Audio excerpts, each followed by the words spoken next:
오늘은 누가복음 4장 18절 19절 말씀에 예수님의 사명 선언문이라는 제목으로 말씀을 나누겠습니다. 지난번에 한번 말씀드렸고 오늘이 두 번째인데 이제 계속 연이어서 말씀을 나누도록 하겠습니다. 누가복음 4장 18절 19절에 보면은 이게 예수님께서 이제 공사역을 시작하기 전에 내가 누구인지 나의 사명이 무엇인지 이제 그 말씀을 선포한 것입니다. 오늘은 예수님이 누구신가에 대한 예수님의 자기 정체성에 대해서 말씀을 나누도록 하겠습니다. 내가 누구인가 라는 것이 자기 정체성이고, 자기 정체성이 분명하지 않으면은 사는 삶이 분명하지 못하고 이리저리 휩쓸려 살기 쉽습니다. 그리고 내가 왜 살아야 하는가, 내가 이 땅에 존재하는 이유는 무엇인가, 내가 해야 될 일이 무엇인가, 이게 사명이고, 이 사명이 분명하면은 삶이 분명하고 선명해집니다. 오늘 읽은 누가복음 4장 18절 19절은 예수님의 사명 선언문인데, 구절을 잠깐 보면은 누가복음 4장 18절 19절에 1인칭인 나는 3번 나옵니다. 성령께서 내 위에 임하셨고 내게 기름 부으셨고 나를 보내셨다고 합니다. 나는 모두 목적어로 나옵니다. 그럼 누가 주어인가? 성령이 주어입니다. 이 말씀은 무엇이냐면은 성령께서 우리 인생의 주체이고 내가 내 인생의 주체가 아니라는 것입니다. 보통 내 인생은 나의 것 이렇게 많이 얘기합니다. 그런데 내 인생은 나의 것이 아닙니다. 내 인생은 하나님의 것이고, 우리 그리스도인은 자신이 인생의 주체가 아니라는 것을 깨닫고, 하나님, 육체로 이 땅에 오신 예수님, 하나님의 영인 예수의 영이신 성령께서 인생의 주체인 것을, 인생의 주권자인 것을 알아야 합니다. 그 성령으로부터 자기 정체성도 사명도 그 능력도 나오게 됩니다. 여기 보면은 맨 처음에 주의 성령이 내게 임하였으니로 말씀이 시작됩니다. 왜 주의 성령이 임하셨는가? 예수님을 기름 부으시고 예수님을 보내시기 위해서. 그래서 예수님은 기름 부으심 받은 자이고 보냄을 받은 자입니다. 그 예수님의 정체성입니다. 그리고 왜 기름 부으셨나? 가는 자에게 복음을 전하기 위해서. 왜 보내셨나? 포로된 자에게 자유를, 눈먼 자에게 다시 보게 함을 전파하며 눌린 자를 자유롭게 하고 주의 은혜를 전파하게 하십니다. 그래서 예수님의 자기 정체성, 예수님은 나는 누구인가에 대해서는 예수님은 기름 부음 받은 자이고 보내심을 받은 자입니다. 우리가 오늘은 이 두 가지, 기름 부음 받은 예수님, 보내심을 받은 예수님에 대해서 예수님의 자기 정체성을 알아보도록 하겠습니다. 기름 붓다 라는 말은 히브리어로는 마사, 헬라어로는 크리오입니다. 여기서 기름 부음 받은 자, 메시아, 그리스도라는 말이 나왔습니다. 메시아와 그리스도 같은 뜻입니다. 내용적으로는 종말의 구원자라는 이야기입니다. 우리가 이스라엘의 문화를 잠깐 볼 필요가 있는데, 이스라엘 나라에서 누구에게 기름 부었는가? 제사장에게 기름 부었고 왕에게 기름 부었고 선지자에게 기름 부어서 그 직무를 감당하게 하였습니다. 이스라엘은 왕이 있었고 제사장이 있었고 선지자가 있습니다. 그래서 오늘날 민주공화국에서 입법부, 사법부, 행정부에 3권 분립이 있었던 것처럼 왕은 정치, 경제, 외교, 군사를 담당했고 제사장은 종교를 담당했고 이스라엘 백성을 대신해서 제사를 드리고 율법을 가르쳤습니다. 선지자는 왕이나 제사장이 타락하고 잘못된 길로 나아갈 때 방향을 제시하고 그들에게 하나님 말씀을 대언하고 하나님께 돌아오라고 하였습니다. 그래서 기름 부음 받은 예수, 메시아, 그리스도, 구세주로 임명받았다는 것입니다. 우리가 잘 아는 것처럼 마태복음 16장 16절에 시몬 베드로가 대답하여 이르되 주는 그리스도시요 살아계신 하나님의 아들이시니이다. 이렇게 했습니다. 그러니까 예수님은 그리스도라는 얘기입니다. 그리스도라는 얘기는 메시아 구원주라는 얘기입니다. 또 사도행전 2장 36절에 그런즉 이스라엘 온 집은 확실히 알지니 너희가 십자가에 못 박은 이 예수를 하나님이 주와 그리스도가 되게 하셨느니라 했습니다. 예수님은 주님이면서 그리스도라는 얘기입니다. 주님이라는 얘기는 큐리오스, 이것은 그 이스라엘 시대의 여호와를 주라고 했습니다. 그러니까 예수님은 여호와 하나님이고 또 그리스도 구원주라는 것입니다. 그래서 우리가 예수님이 그 선지자로서 왕으로서 제사장으로서 기름 부음 받은 그리스도라는 것을 우리가 나누었습니다. 좀 우리가 구별해서 살펴보면은 예수님은 선지자로서 기름 부음 받았습니다. 신명기 18장 15절에 내 하나님 여호와께서 너희 중 너희 가운데 나와 같은 선지자 하나를 일으키시리니 너희는 그를 들을지니 하였습니다. 그러니까 모세가 이스라엘 백성에게 나중에 나와 같은 선지자를 일으킬 터인데 너희들은 그의 말을 들으라 하였습니다. 근데 그 나와 같은 선지자가 누구냐? 바로 예수님이었습니다. 모세가 어떤 사람입니까? 애굽 왕 바로에게 종되었던 이스라엘을 출애굽시키고 해방시켰던 것입니다. 예수님도 마찬가지로 이 세상의 그 죄의 마귀의 종되었던 사람들을 해방시키는 바로 그 선지자라는 것입니다. 예수님이 이 땅에 오셔서 제일 먼저 하신 말씀이 회개하라 천국에 가까이 왔느니라 했습니다. 그러니까 이 땅에 있는 사람들에게 회개하라 천국에 가까이 왔다. 그러면은 이 땅은 천국이 아니라는 것입니다. 이 땅은 천국이 아닌데 천국에 가까이 왔다는 것입니다. 또 마가복음 1장 15절에 이르시되 때가 찼고 하나님 나라가 가까웠으니 회개하고 복음을 믿으라 하셨습니다. 천국이나 하나님 나라나 같은 뜻인데 하나님 나라가 이 땅에 가까웠으니 회개하고 복음을 믿으라 했습니다. 하나님 나라가 이 땅에 가까이 왔다는 얘기는 이 땅은 하나님 나라가 아니라는 것입니다. 그럼 이 땅은 누구의 나라입니까? 뭐 수많은 나라들이 있고 나라의 왕도 있고 대통령이 있지만은 성경은 요한복음 14장 3절 16장 11절에 마귀를 세상 임금이라 했습니다. 세상에 수많은 나라가 있고 대통령이 있고 왕이 있지만은 마귀가 세상 임금이라는 것입니다. 고린도후서 4장 4절은 마귀를 이 세상의 신이라고 하였습니다. 또 요한일서 5장 19절에 온 세상은 악한 자 안에 처하였다 했습니다. 악한 자가 누굽니까? 마귀입니다. 온 세상은 악한 자 안에 처하였다는 것입니다. 우리가 우리 눈으로 볼 때는 이 세상에 수많은 나라가 있고 그 나라에 대통령이 있고 왕이 있지만은 영적인 눈으로 볼 때 이 온 세상은 악한 자 안에 처하였고 악한 자의 지배 안에 있는데 그 악한 자가 세상 임금인 마귀라는 것입니다. 그래서 예수님을 통해서 하나님 나라가 이 땅에 오게 됐는데 그 예수님은 누구냐? 마귀가 통치하는 이 세상 나라에서 죄의 종으로 살다가 영원한 사망에 들어가는 것을 돌이켜, 이게 회개입니다. 하나님 나라를 받아들이고 이게 믿음입니다. 하나님의 통치로 들어오라고 선포한 그 선지자였던 것입니다. 그런 죄와 마귀와 사망, 결국은 지옥으로 떨어지는 사람들을 어떻게 해방하는가? 십자가로 해방하였습니다. 그래서 예수님은 인간의 죄를 대신 짊어지고 십자가에서 죽어 죄를 구속하신 영원한 대제사장으로 기름 부음 받았다는 것입니다. 히브리서 2장 17절 18절에 보면은 그러므로 그가 범사에 형제들과 같이 되심이 마땅하도다. 이는 하나님의 일에 자비하고 신실한 대제사장이 되어 백성의 죄를 속량하려 하심이라. 그가 시험을 받아 고난을 당하셨은즉 시험 받는 자들을 능히 도울 수 있느니라. 이 말씀이었습니다. 예수님은 자비하고 신뢰할 만한 대제사장이라는 것입니다.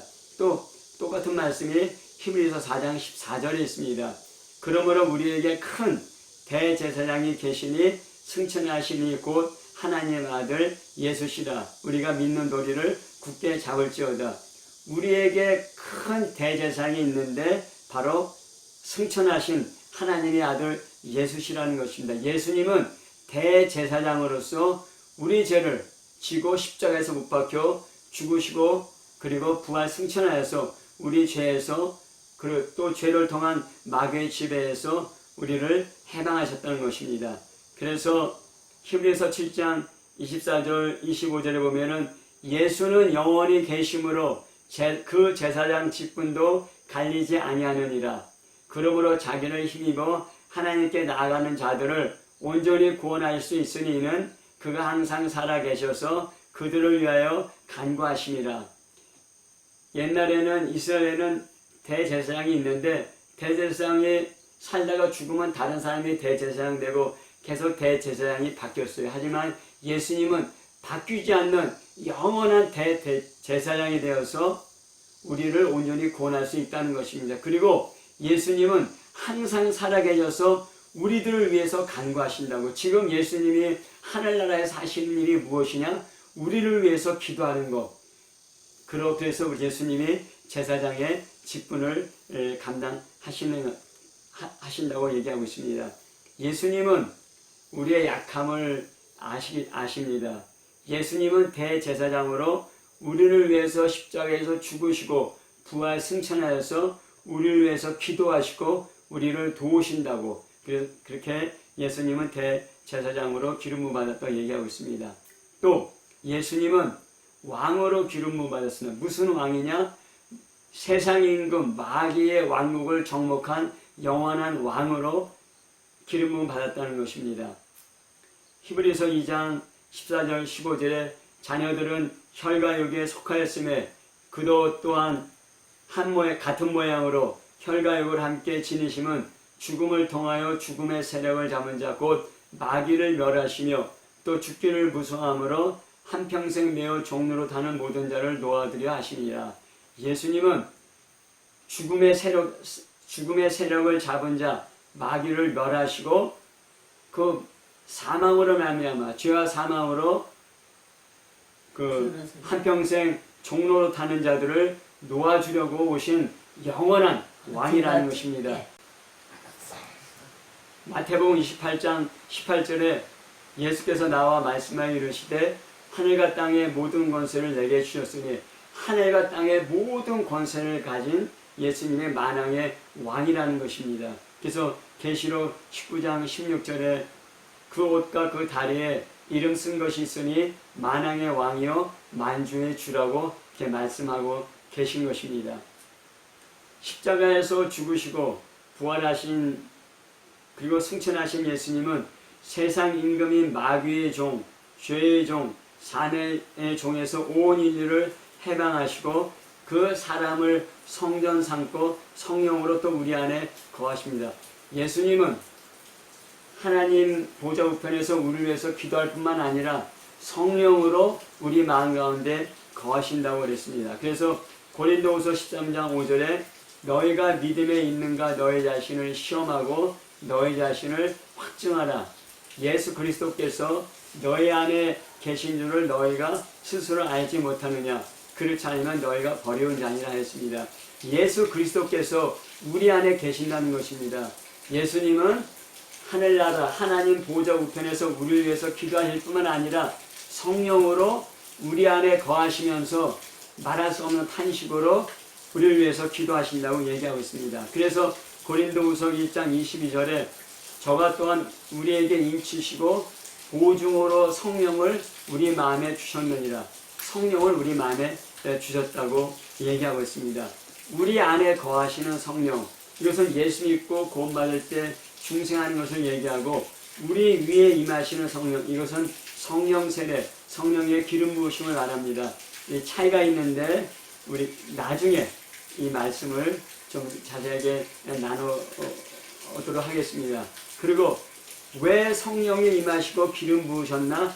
가난한 자에게 복음을 전하게 하시려고 기름을 부으셨다고 했습니다. 성령 말씀은 하나님의 말씀이고 진리입니다. 그런데 성경 말씀의 핵심이 무엇이냐? 바로 복음입니다. 성경에 여러 가지 하나님 말씀 우리가 안다 할지라도 그 복음을 놓쳐버리면 가장 귀한 것을 놓쳐버리는 것입니다. 성경의 핵심인 복음을 전하게 하시려고 성령님께서 예수님께 기름 부으셨고, 그리고 성령과 복음 전파는 서로 연결되어 있습니다. 성령 받아야 능력 있는 복음 전파가 가능하기 때문입니다. 그리고 예수님은 보내심을 받은 자, 사도입니다. 예수님은 우연히 여기 태어난 것이 아니고 우연히 여기 계신 것도 아닙니다. 성령께서 예수님을 보내셨습니다. 예수님은 메시아 그리스도로서 사명을 감당하도록 보내심을 받은 것입니다. 보내다는 말이 헬라어로 아포스텔로인데 여기서 아포스톨로스, 사도라는 말이 나왔습니다. 사도라는 말은 보내심을 받은 자라는 뜻입니다. 내가 스스로 원해서 오면 내가 원하는 일을 할 수 있습니다. 그러나 누가 어떤 일을 위해서 나를 보내면 나는 그 일을 해야 합니다. 예수님은 사도로서 이 땅에 오셔서 하나님 아버지의 뜻을 이루는 일을 하신 것입니다. 우리가 다른 나라에 대사를 파견합니다. 그럼 그 대사가 자기 일을 합니까? 아니면 본국에서 지시하는 일을 합니까? 대사는 자기 일을 하는 것이 아니라 본국에서 지시하는 일을 합니다. 예수님은 사도로서 이 땅에 오셔서 하나님께서 지시하고 명령하신 일을 하셨던 것입니다. 그래서 히브리서 3장 1절에 보면은 그러므로 함께 하늘에 부르심을 받은 거룩한 형제들아, 우리가 믿는 도리의 사도시며 대제사장이신 예수를 깊이 생각하였습니다. 예수님은 대제사장일 뿐만 아니라 사도라는 것입니다. 그 예수님을 깊이 생각하는 것입니다. 예수님은 이 땅에 오셔서 스스로 말하지 않고 스스로 행동하지 않고 스스로 판단하지 않고 성령님께서 말씀하시는 대로, 성령께서 가르쳐 주시는 대로, 성령께서 인도하시는 대로 생각하고 말하고 행동하고 판단하셨던 것입니다. 케레스 헤겐이라는 목사가 있는데 그 사람이 그리스도의 선물이라는 책을 썼습니다. 거기에 보면은 사도가 4가지 종류의 사도가 나옵니다. 첫 번째 사도가 예수 그리스도이고, 두 번째 사도는 그 어린 양의 사도로서 예수님의 12사도를 말합니다. 그 다음에 세 번째 사도는 성령적인 토대를 세운 사도로서 사도 바울이 대표적인 인물입니다. 네 번째 사도는 비토대적인 사도들, 이미 성경적인 토대가 완성됐기 때문에 그 성경적인 토대를 갖고 교회의 기초를 세운 비토대적인 사도들을 말합니다. 지금도 그러한 사도들은 있습니다. 그 에베소서 4장 11절 12절에 보면은 어떤 사람은 사도로, 어떤 사람은 선지자로, 어떤 사람은 복음을 전하는 자로, 어떤 사람은 목사와 교사로 삼으셨으니 이는 성도를 온전케 하여 봉사일을 하게 하며 그리스도의 몸을 세우려 하심이라 하였습니다. 지금도 성도들을 준비시켜서 온전케 하고 봉사일을 하게 하고 그리스도의 몸을 세우는 그런 일이 지금도 계속되고 있습니다. 그런 일을 위해서 오중 사역자가 세워진 것입니다. 나도 스스로 이 땅에 태어나서 존재하는 것이 아니라, 나도 우연히 이 땅에 존재하는 것이 아니라 하나님의 목적을 위해서, 하나님의 뜻을 위해서 이 땅에 보내진 사람이라는 것입니다. 예수님은 무슨 일을 위해서 보내심을 받았는가? 4장 19절에 보면은 포로된 자에게 자유를, 눈먼 자에게 다시 보게 함을 선포하며 눌린 자를 자유롭게 하고 주의 은혜를 전파하기 위해서 예수님은 사도로 보내심을 받았다고 합니다. 근데 이것을 우리가 좀 더 성경 말씀을 통해서 나눠보면 누가복음 4장 43절에 예수께서 이르시되 내가 다른 동네들에서도 하나님 나라 복음을 전하여야 하리니 나는 이 일을 위해 보내심을 받았노라 하시고, 예수님은 왜 이 땅에 보내심을 받았느냐? 하나님 나라의 복음을 전하기 위해서, 전도하기 위해서 이 땅에 보내심을 받았다는 것입니다. 그래서 그 4장 19절, 누가복음 4장 19절에 포로된 자에게 자유를, 눈먼 자에게 다시 보게 함을 선포하며, 어떻게 포로된 자에게 자유를, 눈먼 자에게 다시 보게 함을 선포합니까? 복음을 전할 때 포로된 자에게 자유를, 눈먼 자에게 다시 보게 함을 선포하는 것입니다. 그 다음에 마가복음 10장 45절에 무슨 말씀이 있냐면은, 인자가 온 것은 성림을 받으려 함이 아니라 도리어 섬기려 하고 자기 목숨을 많은 사람의 대속물로 주려 함이니라. 왕은 신하들에게, 국민들에게 섬김을 받습니다. 하지만 예수님은 왕으로서 이 땅에 왔지만은 섬김을 받는 것이 아니라 섬기러 왔습니다. 그리고 자기 목숨을 많은 사람의 대속물로 대신 죽기 위해서 오신 것입니다. 그렇게 해서 그 포로된 자에게 자유를, 눈먼 자에게 다시 보게 함을 선포하고 눌린 자를 자유롭게 하신 것입니다. 요한일서 3장 8절에 보면, 죄를 짓는 자는 마귀에게 속하나니 마귀는 처음부터 범죄합니다. 하나님의 아들이 나타나신 것은 마귀의 일을 멸하려 하심이라 하였습니다. 예수님의 이 땅에 오신 것은 마귀의 일을 멸하려 하신 것입니다. 마귀의 일이 무엇입니까? 사람들에게 죄를 짓도록 하고, 그리고 죄를 지어서 고통 가운데 살다가 결국은 죽고 영원한 사망, 지옥으로 떨어지게 하는 것이 마귀의 일입니다. 그 마귀의 일을 멸하기 위해서 하나님께서 예수님을 이 땅에 보내셨고, 예수님은 이 땅에 그런 하나님의 뜻을, 하나님의 목적을 이루기 위해서 이 땅에 사도로 오신 것입니다. 오늘은 예수님의 자기 정체성에 대해서 말씀을 나눴습니다. 예수님은 그리스도이시고 예수님은 사도로 오신 것입니다. 예수님은 그리스도입니다. 우리들의 구원자입니다. 예수 외에 다른 구원자는 없습니다. 죄와 사망과 마귀와 지옥에서 우리를 구원하신 이는 예수 밖에는 없습니다. 오직 예수입니다. 지금은 종교다원주의라고 해서 예수 외에도 다른 구원자가 있다고 그러는데 속지 마십시오. 예수 외에는 다른 구원자가 없습니다.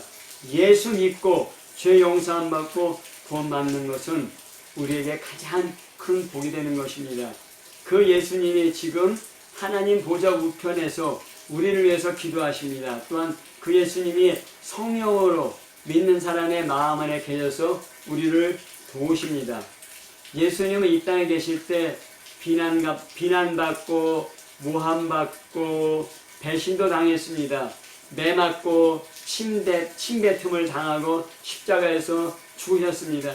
사람들이 겪는 모든 육체적인 고통과 정신적인 고통, 영적인 고통을 다 경험하였습니다. 그렇기 때문에 예수님은 능히 우리의 고통과 아픔을 이해하고 우리를 도우실 수 있는 분입니다. 우리가 이 땅에 살면서 우리도 고통을 당합니다. 어려움을 당합니다.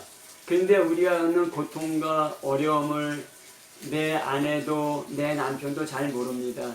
자식도 부모도 잘 모릅니다. 그 고통받는 사람밖에는 그 고통의 그 아픔을, 어려움을 잘 모릅니다. 그런데 예수님은 우리 부모도 모르고 자식도 모르고 남편도 모르고 아내도 모르는 우리 고통의 깊이와 아픔을 다 알고 계시고 우리를 깊이 이해하시고 우리를 불쌍히 여기시고 우리를 도우시는 분입니다. 그래서 예수님께 우리의 고통을 쏟아놓고 예수님 의지하는 삶이 바로 신앙생활인 것입니다. 예수님은 사도이십니다. 예수님은 자기가 원해서 이 땅에 오신 것이 아니고 우연히 이 땅에 오신 것이 아니고 하나님께서 보내셔서 성령님께서 보내서 이 땅에 오셨습니다. 자기 일 하신 것이 아니고 하나님 아버지께서 하라고 하신 일을 하신 것입니다. 우리 그리스도인도 우연히 이 땅에 태어난 것이 아니고 우리가 원해서 이 땅에 태어난 것도 아닙니다. 하나님께서 목적을 갖고 이 땅에 보내신 것입니다. 내가 왜 이 땅에 살아야 하는가? 내가 무엇을 해야 하는가? 하나님께 여쭙고 그 하나님의 뜻을 이루어가는 것이 신앙생활입니다. 성령께서 나의 사명이 무엇인가 깨닫게 하시고 그 사명을 이룰 수 있는 능력도 주십니다. 그 사명을 쫓아갈 때 인생의 방향 감각이 분명해지고 인생에 경험하는 어려운 가운데 혹시 쓰러져도 다시 일어날 수 있는 힘이 생겨야 됩니다. 성령께서 인도하시기 때문입니다. 예수 그리스도를 믿고 예수 그리스도를 의지하고 순종하는 그리스도인이 되어서 사명을 쫓아가는 복된 삶이 되시기를 예수 이름으로 축복합니다. 아멘. 아멘. 감사합니다.